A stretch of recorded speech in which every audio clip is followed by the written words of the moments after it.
The only people we hate more than the Romans are the Judean People's Front. The Judean Popular People's Front. Oh, yeah. Split. And the People's Front of Judea. Splitters. The People's Front of Judea. Splitters. We're the People's Front of Judea. Oh. I thought we were the Popular Front. People's Front. Whatever happened to the Popular Front? Eh? He's over there. Thank goodness we never have to put up with even a hint of that kind of nonsense at our club. Here come the cherries and we're heading for the top of the tree. Bournemouth is a team that's going to show Division 3. Here come the leaders and the scorers at the Saturday, showing how to win the Southern way. So we sing, come on Bournemouth, come on Bournemouth. While you're out there winning, hear the shouting and the singing. We sing, come on Bournemouth, come on Bournemouth. Here come the cherries, here come the cherries, here come the cherries, number one.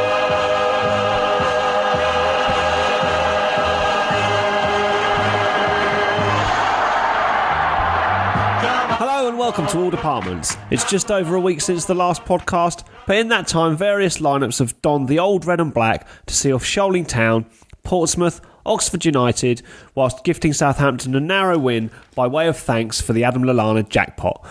Josh McCoy saw plenty of action in those friendly matches, but still found himself taking the cobbled road to Northampton to join Ryan Alsop and Mohamed Koulibaly on loan at Coventry City. Also heading for the Dean Court exit was former captain Miles Addison, who will be hoping to forge a future during his month-long stay at Scunthorpe. Forgotten man Stefan Subar is currently hoping to fill the gap left by the conclusion of the Commonwealth Games in Glasgow whilst on trial at Partick Thistle.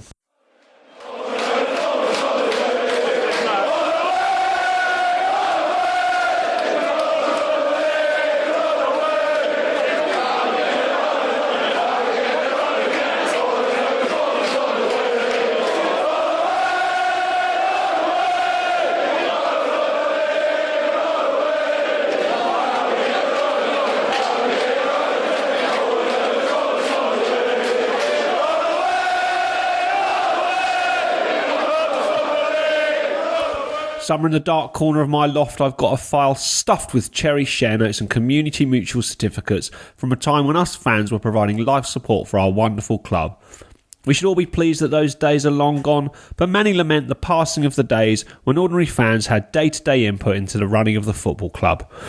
With this in mind, Dean Court Supporters Liaison Officer Liz Finney has been busy setting up 3 supporter focus groups during the summer recess, and she kindly spared some time to talk to me about them recently. Liz, welcome to All Departments. Thank you. So, you're the Supporters Liaison Officer at Dean Court, and you've been setting up some supporters focus groups. Could you just tell us what the aims are for those groups?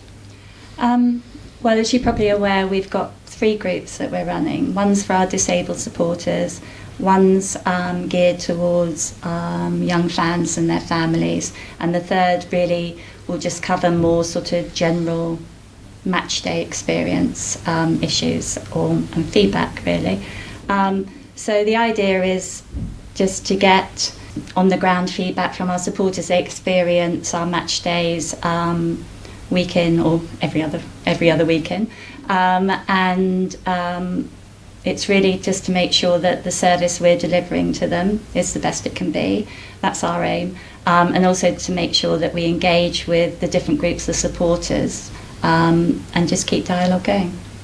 And you've chosen to have a family group, a disabled supporters group and a general supporters group, which does cover pretty much everything, but why those categories in particular? With our disabled supporters, it's something that we tried to get going during the course of last season, and it didn't really happen, it didn't come together, and I just feel that feedback you've had during the course of the season, there are some sort of big touch points with them that I want to make sure that we get right. Disabled parking, we can't meet the demand for disabled parking, so if we talk to them we can explain why we've done the way we've done it, and maybe get some ideas from them as to what we can do to improve it. Same with our wheelchair users. They sit on the front row. There are some issues around that, and most of them are operational and important to the football club, but again, maybe we can explain to them why we need to do it, because sometimes if you don't understand, it gives us the opportunity to tell people or explain, well, this is why we do it this way, but maybe we can adapt it a little bit and make it work for both. With the family focus group, you'll probably be aware that our family area grew by 50% last year. We've also got our traditional family area in blocks 9 and 10. And then we've got group block 1 as well. And what we're doing now in the South Stand is allocating block 29 as an area where we will try to encourage family groups to book, and our community groups, school groups will put there, so we can try and sort of have a reasonably family orientated area there. And again, it's based, I know it's a coined phrase now, but it's our fans of the future. We want to make sure that we're doing everything we can, that we turn them from under 16 ticket buyers to junior cherries to season ticket holders of the future. So that's really why we want to make sure that we're meeting all the requirements we can, engaging with young supporters, and just generally trying to deliver a really good family match day experience. And then the general really sort of picks up a lot of the other stuff. So, where it's concerns, I know there's been concerns about the closure of Legends. Ticketing will always be an issue with capacity demands now. It's a different ground than it was, say, 2-3 seasons ago. And the dynamics of ticket buying have changed a lot. So it's making sure we keep up with those changes, and again, sort of concourse catering always features merchandise shops, etc. And it's just really, whilst there's some crossover through all groups on that, catering is an example, it just gives an opportunity to really focus on specific areas, but make sure that we cover all bases as well. And have you had much interest from the fans in joining the groups? It's been different between the different groups. This time, disabled, when we put out during closed season, as part of delivering the season ticket prices to our disabled supporters, at that point we offered the opportunity for people to come and talk to us and be part of the group, and we had a really good response. So that's why that group is slightly ahead of agenda than the other two groups. Family, again, a good response. The general, it was slow, really, to be honest. Really surprisingly. We were aiming for a group of about 12 people because it's workable, and hopefully we'll get a good cross-section. And I do think actually we've got a baker's dozen, we've got 13 people applied, so everybody's in. There's no choosing who gets to be part of it.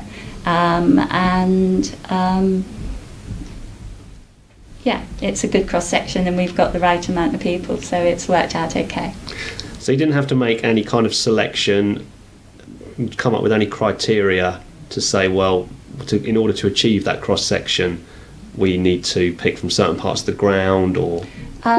With disabled supporters, no, but we've got a good mix. Sort of organically, it just happened. With the family groups, demand was quite high. So what we did was we've got two distinct family areas at the moment. So proportionately, we divided people from block 1 with the traditional family group, family area, and we actually literally did a draw. Kelly from media read out numbers and we moved them into it, sort of thing. So I don't think we could have done it in a fairer way, really. And the general group covers everything, really. Obviously you've got the family and disabled groups as well, but going forward, would you have plans for any other groups? A couple of things that sprang to mind were OAPs or maybe women supporters? If the demand was there, yeah. I don't see any reason why not. This is quite a lot to be going on with as it is. I do spend quite a lot of time here already, but certainly, and there's nothing to stop any of those issues, if they are issues, being included. So within any of the 3 groups already set up. And the first meeting, I believe, is with the disabled supporters group next week. Yeah. And have you started to establish an agenda for that yet? Yeah, as part of the process of setting up the meetings, we've asked all group members to put forward ideas of things they want to talk about. So we've started putting forward agendas, the basis of an agenda for each of the groups. So it's a work in progress at the moment. Not everybody's yet responded. But as I said before, there are some common items across all 3: catering, ticketing, parking, engagement, match day experience in terms of what happens inside the ground. So yeah, there's a good variety of stuff to talk about. There's a lot to cover. Yeah. How would you respond to claims from some fans that the supporters focus groups are a token exercise that won't really achieve very much? Well, it's not the first time we've done it, and when we had a previous group, I think they achieved some real benefits for other supporters. They put forward their ideas. We were able to take them on board if we possibly could. We implemented quite a number of them, and where we weren't able to implement those ideas, we explained why, and maybe it might have been one for the future and that we could go back to. Certainly the people who were involved in those groups really seemed to really enjoy it and enjoy the engagement, to the point where they sort of wanted them to continue up to a point, or stay on or do something similar. So I don't think on that basis, hopefully the proof will be in the pudding that these groups themselves will produce real benefits again for supporters, and give not just the people who are involved in the groups, but the opportunity for other supporters to put forward ideas. We're not just limiting discussion items to what the group members put forward. As I said before, we're asking people, at any time, if you've got an answer, if you've got a question, or you've got an issue, or you've got feedback, positive or negative, we're always open to receive it. So my email, I'm in the programme, I'm on the website. So I think let's wait and see what comes out of it. But I'm genuinely confident that we will make some changes, and positive changes. Yeah, I would suggest the answer to people thinking it won't achieve anything is to, like you say, get in touch or join one of the groups, because it's quite easy to say it won't achieve anything, so I'm not going to bother to join one of the groups. But that's a bit like saying I'm not going to vote in an election because absolutely. It won't achieve anything. So you can't really have it both ways. Why were the old groups discontinued, or were they discontinued? They weren't discontinued. The remit right from the beginning was that we would set up meetings, and we decided that we would do it over 3 meetings. So we'd have an initial meeting where, having gathered ideas for discussion and issues and items that we wanted to deal with, that we would then, the first meeting we discussed them and really got to know each other really, and decide how we wanted to go forward. The second meeting, we decided we would review progress on the things that we could realistically work on and where we could make changes. And then the last meeting sort of reviewed what we'd achieved, and the group were able to go back themselves to the supporters and say, well, this is what we've done, and this is why we've done it, and whereas we'd really quite like to have done this, that's not possible, and that's why. So that was always how it was going to be. It wasn't anything that it was like, you can't come again. It wasn't that. It was always how it was set up from the beginning. So have you had fans that were on the old supporters group apply to join these ones, or is it all new fresh faces? It's both. Both, a mix. So what we did have fans who were on the previous in the previous group who said, we'd be happy to be involved again. And we said, well, yeah, that's fine. If we don't make numbers, then definitely do that. But in an ideal world, we want to have new people and fresh ideas and give other people an opportunity to go through that process and be part of it. So we've covered quite a bit there about the supporter focus groups, but you are wearing more than one hat at Dean Court, because you are also the general manager at the club, which sounds like quite a wide-ranging role. Is it possible to summarise your duties? Yes, of course. Around a match day, I'm sort of have overall responsibility for match day operations, excluding direct implementation of the catering, although obviously we liaise closely with the Black Label Events management team.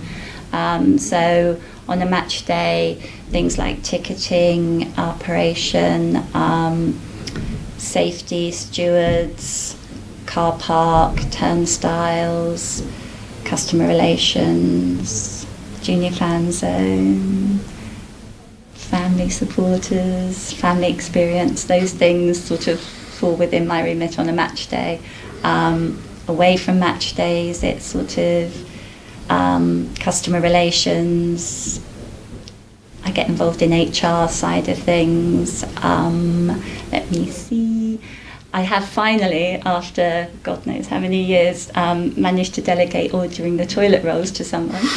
So I used to sum. I used to sum it up as the overall job as toilet rolls and tantrums, but I can't do that now. Just tantrums now. No, we're fine. So it's really a mix of all of those things. So I tend to get involved in a lot of things, but not in huge detail in some, and I'm just really lucky. Everyone here works really closely together. They're a good team, excellent managed team, brilliant staff. So it sounds like a lot, but everyone does their bit.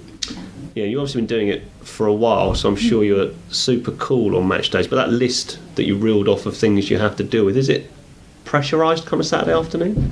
Oh, I love match days. No, it's the best thing about match days is because I get in about a bit before 9, and I love the way it just builds during the day. So more and more people start arriving for work, and because obviously we're in a big building, but we're basically a small company for most of the year. But for those sort of 30 days, all these additional people come in to make it work. And I say the way it builds, the anticipation, the level of activity. No, it's brilliant. Love it. Did you get to see much of the football?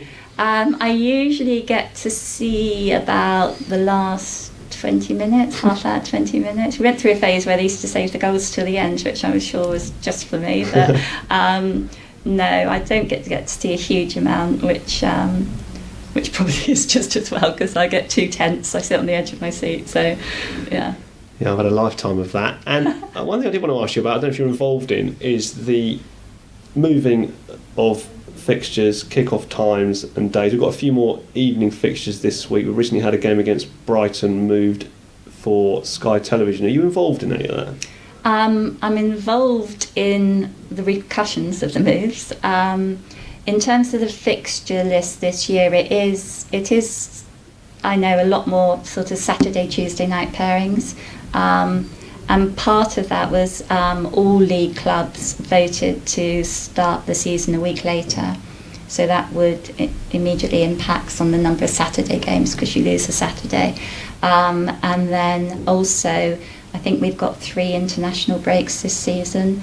Again, that knocks out a Saturday here and there. So it just means inevitably you end up with more Tuesday games. With regards to TV, we get advised periodically. They have set times when Sky decides, but then Sky will also turn around and sometimes just off the cuff will come back with something else. So they will set and plan as best we can, but then they'll turn around and say we want to televise this game. So as with Brighton, you get a kick-off moved, a day moved, and we just have to try our best to try and accommodate it. And I suppose in terms of your role, that is manageable when it's in advance, months in advance. But when it's an FA Cup replay or something and it's just a few days, there must be an awful lot to get prepared very quickly. There is, but I mean, last year I think we had Sky, we had another company, and I think we had Sky, ITV and BBC as well, I'm not sure.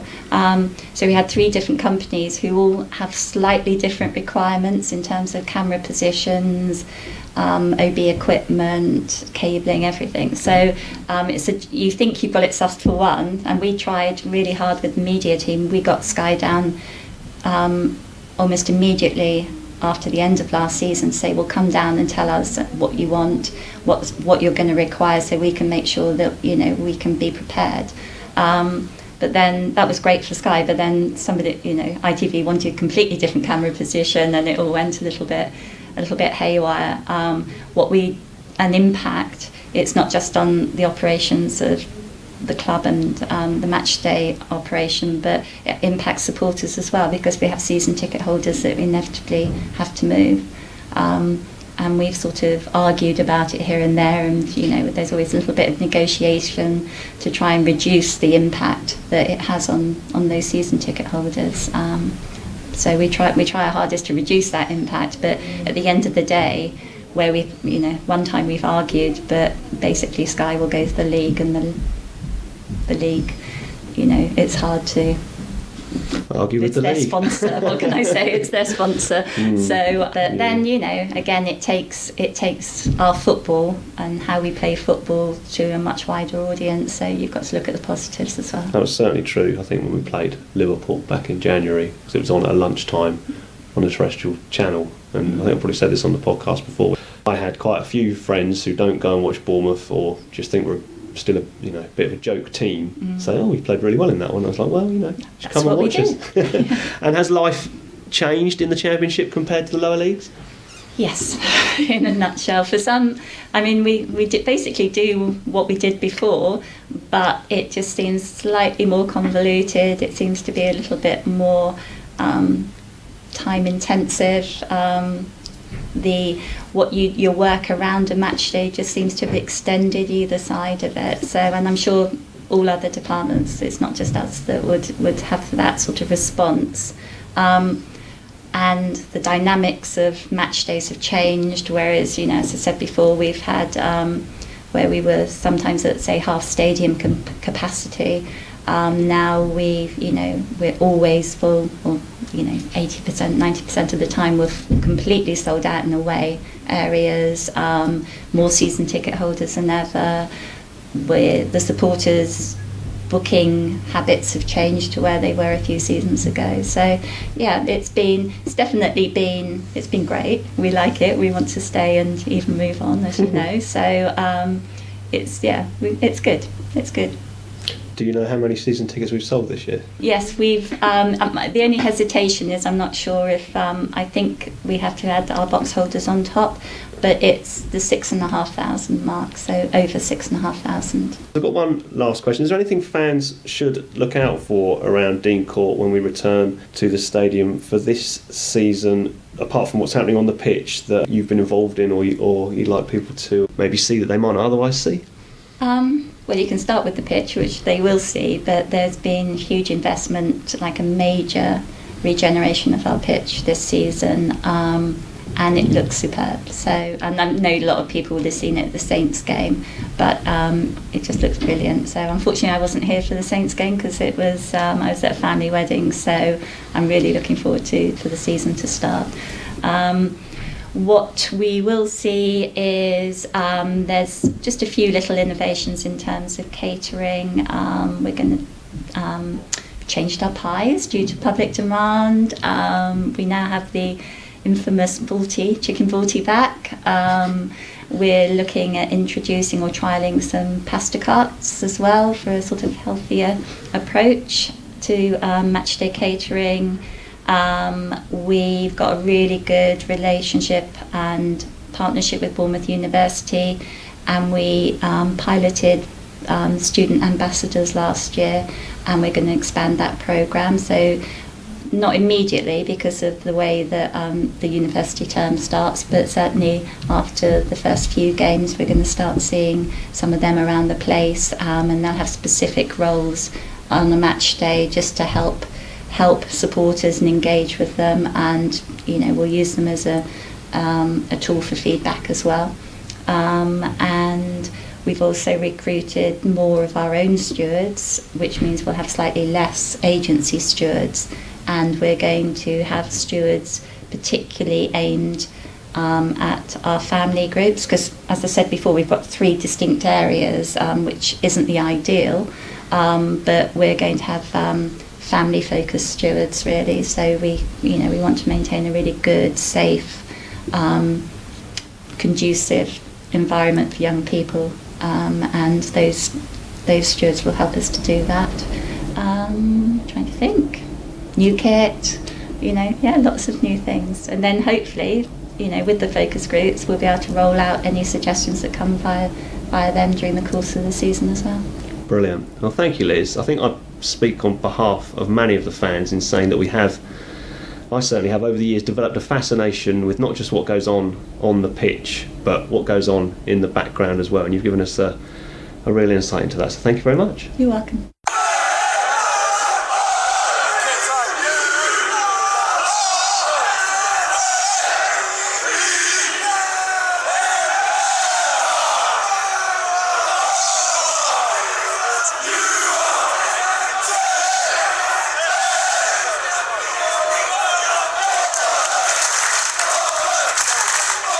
Thanks again to Liz for coming on the show. Always good to hear from those behind the scenes at Dean Court. With the phony war of pre-season now behind us, we kick off properly this Saturday when we get an early opportunity to revenge our 5-1 hammering at Huddersfield last August. Due to rather rash planning on my part, I'll be away in the land of my fathers for that one and for most of the rest of August, so there is a good chance that the podcast may go uncharacteristically quiet until September, when once again I'm hoping to do a show after every match for the rest of the season. In the meantime, keep an eye out for my new statistics page, which should be running in every edition of the multi-award winning Matchday programme. Enjoy the start of the season, up the cherries in all departments, and goodbye!